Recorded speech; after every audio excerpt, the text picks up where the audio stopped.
নমস্কার বন্ধুরা, আজকের গল্প জল আতঙ্ক। হঠাৎ ঘুম ভাঙল জল পড়ার শব্দে। সম্ভবত বাথরুমেরই নল থেকে পড়ছে। বিছানায় শুয়ে শুনছি তারই পদধ্বনি, যেন শব্দটা আমাকে ঘুমোতে দেবে না আজ। এমনিতেই রাত্রে ঘুম হয় না কোনো ক্ষীণ শব্দে। জানি না এরকম শব্দ কেন হয়। পাশেই মোবাইলটা রাখা ছিল, ওটাতে টাইম দেখলাম, সবে রাত 11টা বাজে। সুবীর স্যার পাশের বেডেই আছে, দিব্যি ঘুমাচ্ছে। শুধু আমারই ঘুম আসছে না। অথচ কাল সকালে আমাদের যেতে হবে আইএসইউ, অর্থাৎ ইসরো ইনিশিয়াল সিস্টেম ইউনিটের অফিসে। কাল থেকেই ট্রেনিং শুরু। আজ রাত্রেই পৌঁছেছি কেরালায়, তখন রাত 9টা বাজে। রাত্রিতে হোটেল বুকিং প্রভু স্যারই করলেন। হোটেলটির নাম সাফা, সাফা ইন্টারন্যাশনাল। বাইরের ফলকে বেশ বড় বড় করে লেখা আছে, সাফা ইন্টারন্যাশনাল, তিরুবনন্তপুরম, ইস্ট থাম্পানুর। হোটেলটি 5 তলা। বুকিং হবার পর রুম বয় ঘর দেখিয়ে দিলেন, একেবারে 5 তলার লাস্ট ঘরটিতে, রুম নম্বর 640। ঠিক হলো আমি আর সুবীর স্যার এক রুমে, এবং প্রভু স্যারের জন্য আলাদা রুম, এবং মহালক্ষ্মী ম্যাডামের জন্য আলাদা রুম। রুমটি যথেষ্ট ভালো, পরিষ্কার পরিচ্ছন্ন। রুম বয় আমাদের রুমটিতে সব কিছু ঠিকঠাক করে দিয়ে চলে গেল, এবং আমরাও যথারীতি লাগেজ গুছিয়ে নিলাম। আসার সময় ডিনার করেই এসেছিলাম বাইরের হোটেলে, তাই ফ্রেশ হয়ে নিলাম বাথরুমে, কারণ কেরালাতে খুব গরম এই সময়, সবে এপ্রিল মাস। রুমের ফ্যানের হাওয়া অনুকূল নয়, তাই স্নান করার সিদ্ধান্ত নিলাম যদি ঘুম আসে। সুবীর স্যারও ফ্রেশ হলেন সবে মাত্র। ফ্রেশ হওয়ার পর রাত্রে শোবার পোশাক পরে একেবারে পড়লাম বিছানাতে। না, একেবারে first class bed. Subir sir আমার কথায় হাসলেন। এই কথায় বলে রাখি, সুবীর স্যার বেসিক্যালি কেরালিয়ান, চাকরি সূত্রে ব্যাঙ্গালোরেই থাকে। আমরা একই অফিসেই চাকরি করি, বলতে গেলে একই প্রজেক্টে। ইনচার্জ এখন সুবীর স্যার এই প্রজেক্টের, আমিও ওই প্রজেক্টেই আছি, আর সেই প্রজেক্ট সূত্রেই কেরালায় আসা। তবে যাই হোক, রাত 10:30 বাজে। সুবীর স্যার বললেন শুয়ে পড়তে, কারণ কাল থেকেই ট্রেনিং শুরু, খুব সকালে। জায়গা অচেনা, এখান থেকে সম্ভবত 20 মিনিটের পথ। অ্যান্ড্রয়েড ফোনে ম্যাপের লোকেশনটা কোথায় দেখে নিলাম। শোবার পর ঘরের লাইট বন্ধ করে দিলাম যথারীতি। ঘুমও চলে এলো তাড়াতাড়ি, কারণ খুবই ক্লান্ত ছিলাম। কিন্তু ঘুমটা ভাঙল ঠিক আধ ঘন্টা পরই। বিস্ময়, জলের শব্দে। শব্দটা খুবই ধীরে ধীরে, টিপ টিপ করে, একেবারে অসহ্য সেই শব্দ।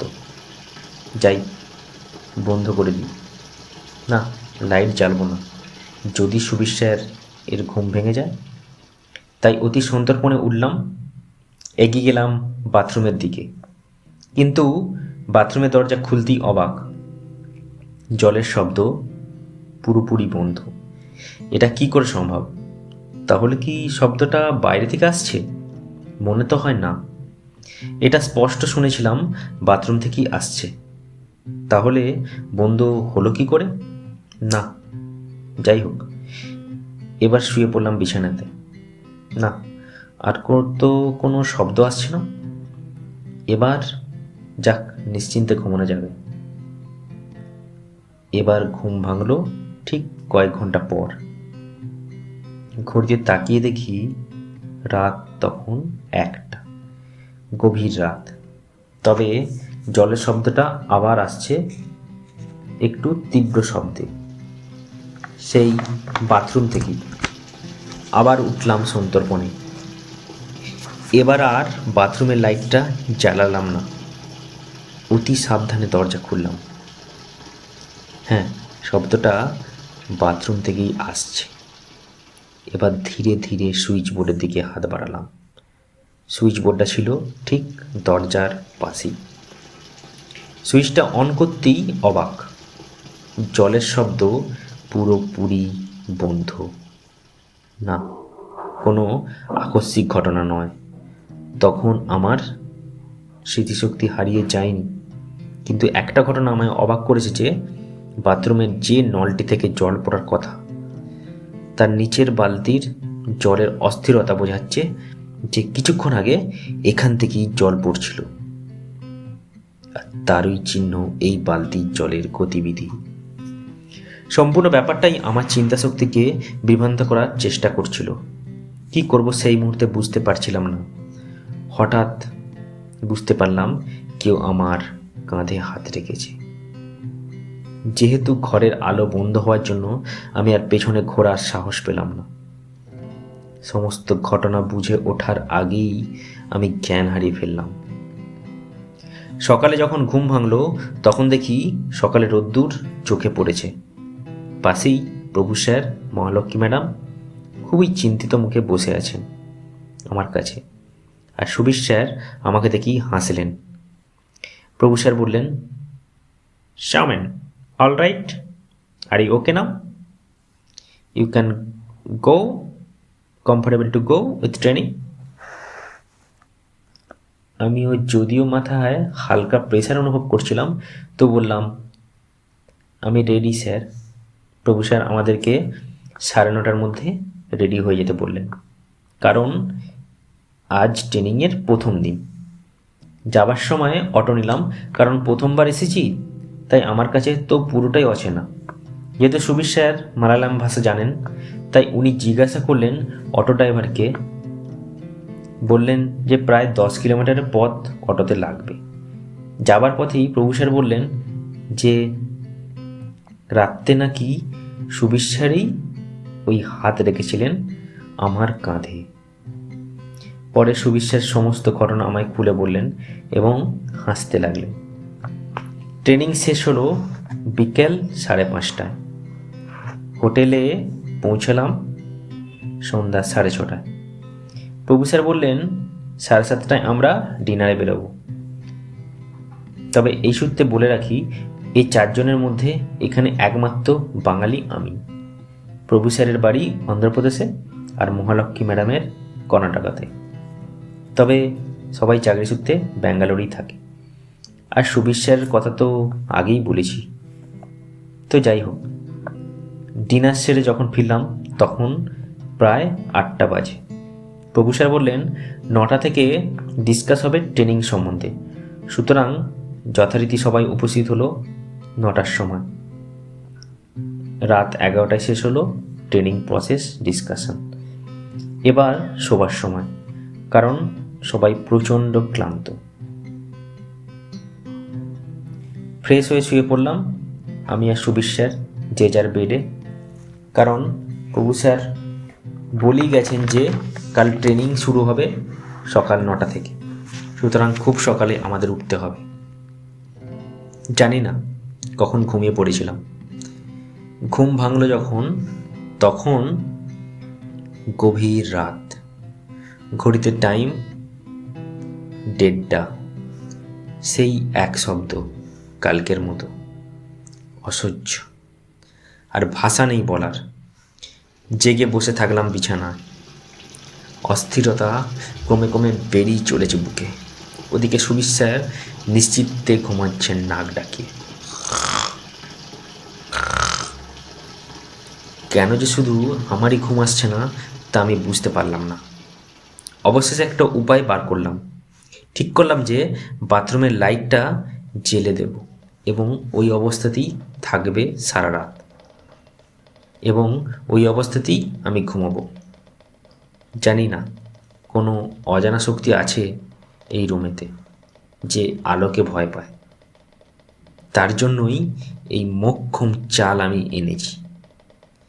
কিন্তু হায়, আমার সমস্ত প্ল্যান ভেস্তে গেল।